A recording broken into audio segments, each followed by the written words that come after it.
লোক আছে, তারা যখন নৌযানে চড়ে, জলযানে চড়ে, সাগরের মধ্যে যখন জাহাজে চড়ে, লঞ্চে চড়ে, তারা যখন তুফানের সম্মুখীন হয় তখন তারা আল্লাহরে বড্ড বেশি ডাকে, একান্ত ভাবে ডাকে, বিশুদ্ধ চিত্তে ডাকে। আবার তুফান থেকে তাদেরকে সেফ জোনে নিয়ে, নিরাপদ জোনে নিয়ে যখন বন্দরে আমি আল্লাহ তাদেরকে ফিরিয়ে দেই, ওই লোকগুলো আবার আমি আল্লাহর সাথে শিরিক করে। এরকম আছে না নাই? জাহাজে উঠছে, সাগরের মাঝখানে তুফান, ওই সময় দেখবেন আল্লাহ কারে কয়। এই কথা তো আপনাদেরকে বোঝানো সহজ, আপনার তো নদীর দেশের মানুষ। লঞ্চে চড়েন নাই কারা কারা দেখি? লঞ্চে চড়ছেন? হ্যাঁ, লঞ্চে চড়ে না এরকম একজন নাই এখানে।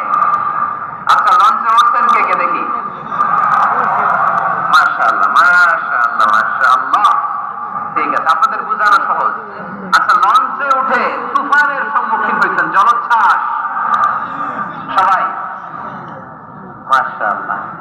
এই অবস্থা আপনাদের মুখস্থ, ঠিক কিনা বলেন? আমার বলার দরকার নাই, বলেন।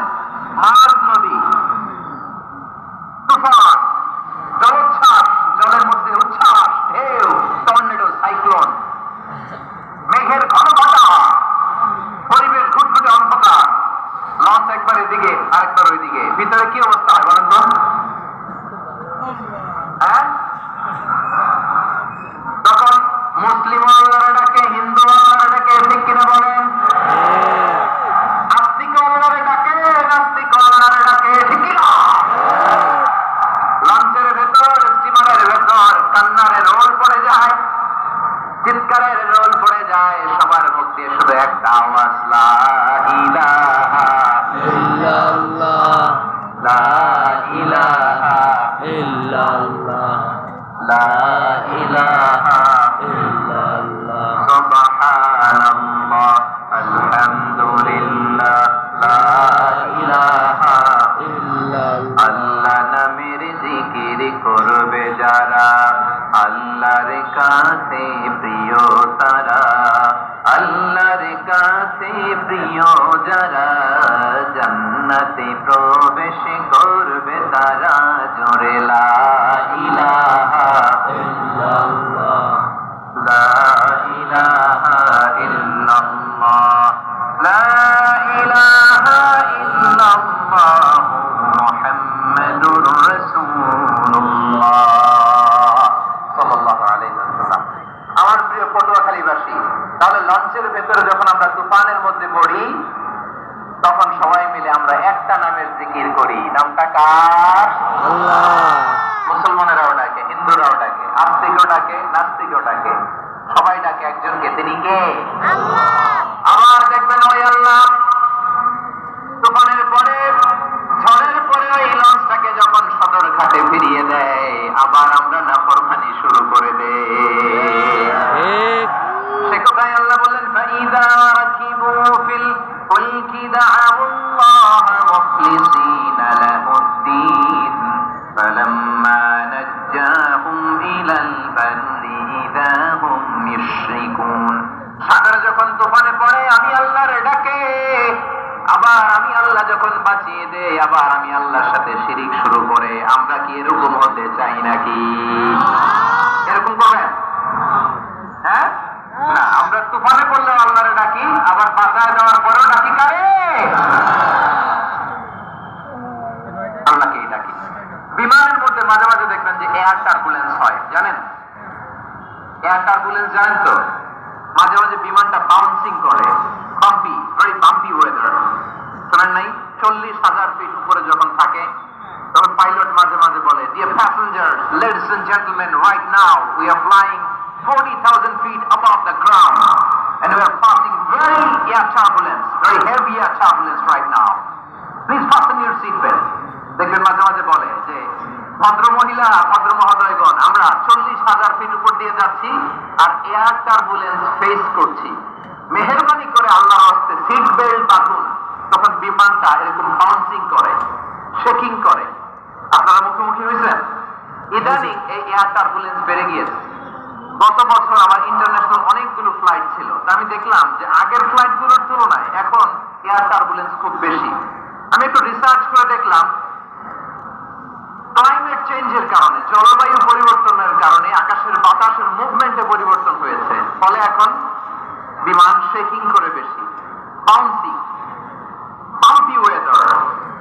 তো বলেন তো 40,000 ফিট উপরে যখন আপনি, 1000 ফিট, 40,000, সবাই বলুন 1000 ফিট, 40,000, 40,000 ফিট উপরে যখন আপনি, তখন যখন বিমানটা এরকম বাউন্সিং করে, সবাই যখন ভমিটিং করে বিমান নষ্ট করে দেয়, বমি করে, তখন বাঁচানোর কে আছে আল্লাহ ছাড়া? কেউ আছে?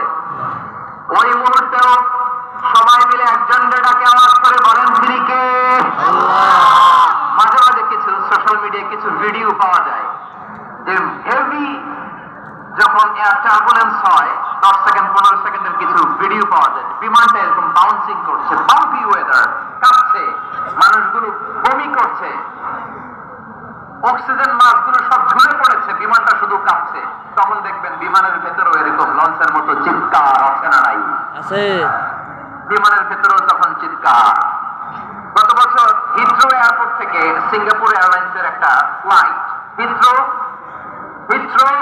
টু চাঙ্গি, একটা ফ্লাইটে এমন বেশি এয়ার টার্বুলেন্সের শিকার হয়েছিল ওই এয়ারক্রাফটটা, 33 জন যাত্রী সেখানে আহত হয়েছে, একজন যাত্রী নিহত হয়েছে।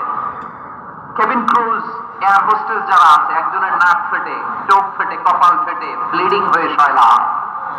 প্রিয় ভাইরা, 40,000 ফিট উপরে বিমানটা যখন কাঁপবে, তখন আমাদেরকে আল্লাহ ছাড়া আর কেউ বাঁচানোর আছে না? এত আসতে বললে হবে না। এই কঠিন মুহূর্তে আমার বাবা আমারে বাঁচাতে পারে না, আমার বন্ধু আমারে বাঁচাতে পারে না। এই গ্রাউন্ডে, জমিনের বুকে আমার প্রটোকল, আমার ক্ষমতা, আমার দাম্ভিকতা কোনো কিছু আমারে বাঁচাতে পারে? একজন ছাড়া, চিল্লায় বলতে হবে তিনি কে? আল্লাহ। সে আল্লাহ বললেন, গোলাম আমি বিপদের সময় ঠিকই তোমাদের বাঁচিয়ে দেই। ওই বিমানের ভেতরে 40,000 ফিট উপরে যখন তোমরা এয়ার টার্বুলেন্সের শিকার হও, তখন নাস্তিকও আল্লাহরে ডাকে, হিন্দু আল্লাহরে ডাকে, জোরে বলেন ঠিক কিনা? আবার বিমানটা যখন শান্ত হয়ে যায়, একটু পরেই বিমানের স্ক্রিনের মধ্যে হিন্দি সিনেমা খোঁজে। বিমানের স্ক্রিনে কিন্তু বিশাল ওখানে আফলাম ফিল্মের একেবারে বোঝাই করা। বিমানটা শান্ত হলে আবার হিন্দি সিনেমা দেখা শুরু করে। একটু আগে ডাকছিল কারে? কারে? দেখবেন বাংলাদেশে আমাদের ক্রিকেটাররা যখন অন্য কোনো দেশের সাথে খেলে, অনেক সময় এমন হয় বল বাকি একটা, রান দরকার 6টা। বল বাকি কয়টা? পটুয়াখালী বুঝে নাই কোথায়? বল বাকি কয়টা, রান দরকার। আপনি দেখবেন ক্যামেরাম্যান তখন গ্যালারিতে খালি দেখায় দর্শকদের যে কি অস্থিরতা। হিপ হপ স্টাইলের মেয়েটা, যে মেয়েটার ওড়না এতক্ষণ ছিল গলায়, এতক্ষণ কইছিল, ওই মেয়েটা দেখবেন ওড়নাটা টেনে মাথায় দিয়ে এরকম মনোযোগ ধরতেছে, আল্লাহ আল্লাহ, একটা সৎকা, আল্লাহ আল্লাহ, আমার লাল সবুজের পতাকারে তুমি অপমানিত কইরো না আল্লাহ। ইন্ডিয়ার সাথে আমাদের খেলা আল্লাহ, আল্লাহ একটা সৎকা, একটা পুরো পুরো খেলা জুড়ে এই মেয়ের ওড়না ছিল গলায়, কিন্তু যখন 1 বলে 6 রান দরকার, ওড়না চলে আসছে কোথায়? মাথায়। আবার মুনাজাত আছে না নেই? ঠিকই বাংলাদেশের জামাত খেলে এমন এক শট মারল, বল চলে গেল স্টেডিয়ামের বাইরে, ছক্কা, জিতে গেলাম আমরা। পুরো স্টেডিয়াম জুড়ে চিৎকার, হই হুল্লোড়, মৌজ মাস্তি। যে মেয়েটা মাথার মধ্যে ওড়না দিয়ে এতক্ষণ সুবহানাল্লাহ সুবহানাল্লাহ বলে আল্লাহর কাছে দোয়া করেছে, ওই মেয়ে এখন আবার ওড়না ফেলে দিয়ে নাচা শুরু করে দিয়েছে। তাহলে আল্লাহর ভয়, আল্লাহর প্রতি আস্থা, বিশ্বাস, ভালোবাসা, এটা কি ক্ষণিকের জন্য? মানে আমার যখন লাগবে তখন আল্লাহর ইউজ করবো নাকি?